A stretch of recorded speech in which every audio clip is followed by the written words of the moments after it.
भी MBA aspirant है और स्कॉलरशिप्स के बारे में जानना चाहते हैं तो नोट कर लीजिए स्टूडेंट कुछ ऐसी स्कॉलरशिप जिससे आप 15,000 रुपया महीना अवेल कर सकते हैं। तो क्या है ये स्कॉलरशिप, कहां से आपको ऑफर की जाएगी, क्या रहेगी इसकी एलिजिबिलिटी क्राइटेरिया और क्या है स्कॉलरशिप के बेनिफिट्स। तो आज इस वीडियो में हम स्कॉलरशिप के बारे में इन डिटेल डिस्कस करने वाले हैं। So hello everyone, my name is Muskan, आपकी आज की होस्ट। Welcome back to your own channel MBA fundas by Sunstone. अगर आपको ये वीडियो अच्छी लगे तो इसको लाइक, शेयर और channel MBA fundas by Sunstone को सब्सक्राइब करना बिल्कुल मत भूलिएगा।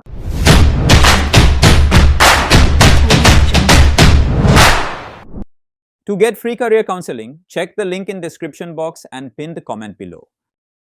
तो स्टूडेंट्स, अगर आप भी अपने पीजी प्रोग्राम के लिए स्कॉलरशिप अवेल करना चाहते हैं तो गवर्नमेंट ऑफ इंडिया ने एक नई स्कॉलरशिप को लॉन्च किया है। गवर्नमेंट ऑफ इंडिया ने नेशनल स्कॉलरशिप पोर्टल के नाम से एक पोर्टल को लॉन्च किया है जो उन स्टूडेंट्स के लिए जो 2024-25 के सेशन में एमबीए करने का प्लान कर रहे हैं। गवर्नमेंट ऑफ इंडिया की तरफ से ये जो इनिशिएटिव लिया गया है इसका आपको बिल्कुल ही एक नया इंटरफेस देखने को मिलेगा scholarship.government.in पर। इस स्कॉलरशिप को अप्लाई करने के लिए स्टूडेंट्स आपको सिर्फ ऑनलाइन मोड का ही यूज करना है, यानी कि ये स्कॉलरशिप के लिए आप सिर्फ ऑनलाइन अप्लाई कर सकते हैं। तो स्टूडेंट, इसी पोर्टल पे आपको national scholarship for post graduate students की स्कॉलरशिप मिलेगी जो कि यूजीसी के थ्रू ऑफर की गई है।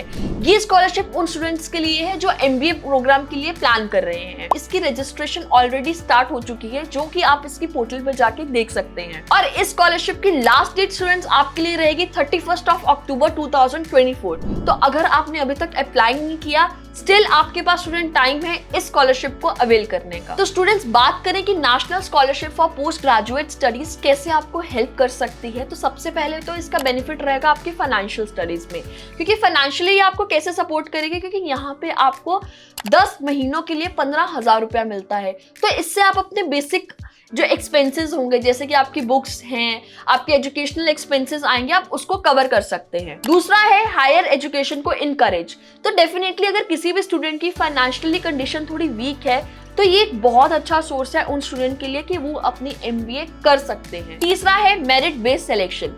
तो ये स्कॉलरशिप उन स्टूडेंट्स को मिलती है जो मेरिट बेस पर रहते हैं, कि अगर वो ऑलरेडी अपनी लाइफ में, अगर वो ऑलरेडी अपनी स्टडीज में काफी शार्प है तो डेफिनेटली उनको जो आगे अपनी फर्दर पीजी प्रोग्राम करना है वहां पे उनके पास सपोर्ट रहे। नेक्स्ट है विमेन रिजर्वेशन। तो इस स्कॉलरशिप में 30% ऑफ स्लॉट्स हैं वो विमेन के लिए रिजर्व है। Next is direct benefit transfer. DBT की बात करो स्टूडेंट्स तो इसकी अमाउंट स्टूडेंट के अकाउंट में डायरेक्ट ट्रांसफर की जाएगी। अब बढ़ते हैं national scholarship for post graduate studies की एलिजिबिलिटी की बात। तो सबसे पहले तो इसकी एलिजिबिलिटी आती है कि आपके पास फर्स्ट पीजी डिग्री होनी चाहिए, यानी कि वो स्टूडेंट जो अभी पहली बार अपनी पीजी डिग्री करने जा रहा है वो इस स्कॉलरशिप के लिए एलिजिबल है।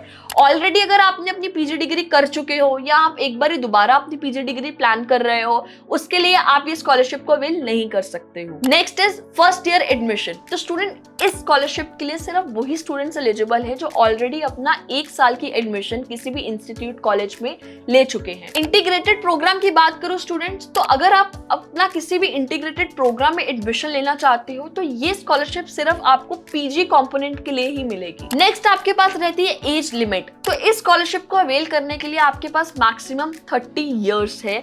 अगर आप 30 साल के ऊपर हैं आप ये स्कॉलरशिप को अवेल नहीं कर सकते हैं। Next is regular full time mode. तो स्टूडेंट्स, ये स्कॉलरशिप सिर्फ वही स्टूडेंट्स अवेल कर सकते हैं जो कि अपना पीजी प्रोग्राम किसी भी रेगुलर या फिर फुल टाइम मोड से कर रहे हैं। अगर आप अपना एमबीए या कोई भी PG program distance correspondence degree से करने वाले का सोच रहे हैं या कर रहे हैं तो आप ये स्कॉलरशिप को अवेल नहीं कर सकते हैं। Next is recognised degree. तो स्टूडेंट्स, अगर आपने जहां पे एडमिशन लिया है वो एक रिकॉग्नाइज्ड कॉलेज है, आपको एक रिकॉग्नाइज्ड डिग्री मिलने वाली है, यानी कि यूजीसी अप्रूव्ड डिग्री मिलने वाली है, तभी आप इस स्कॉलरशिप को आप अवेल कर सकते हैं। Next is only one benefit. तो स्टूडेंट, आप ये चीज ध्यान में रखना कि अगर आप ये वाली स्कॉलरशिप को अवेल करने का सोच रहे हैं या ये वाला स्कॉलरशिप अवेल कर चुके हैं या करने वाले हैं तो इसके अलावा आप कोई और स्कॉलरशिप को अवेल नहीं कर सकते। अगर आप किसी और स्कॉलरशिप को अवेल करना चाहते हैं तो आपको ये यूजीसी के थ्रू जो स्कॉलरशिप मिल रही है इससे रिजाइन करना पड़ेगा। अब आगे बढ़ते हैं हम एप्लीकेशन प्रोसेस पे। तो स्टूडेंट, सबसे पहले तो आपको इसके लिंक यानी कि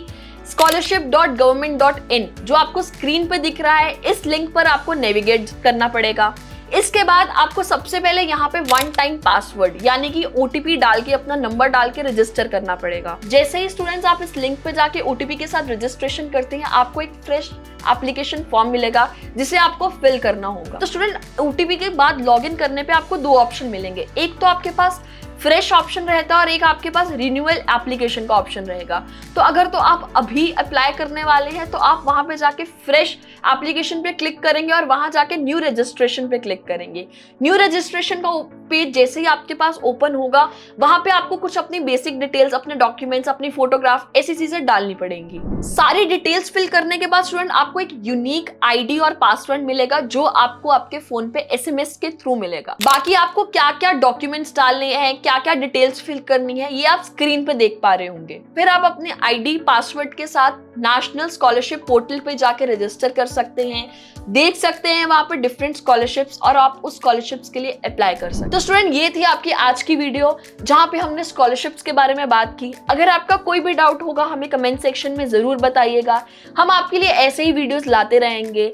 टिल देन स्टे ट्यून्ड।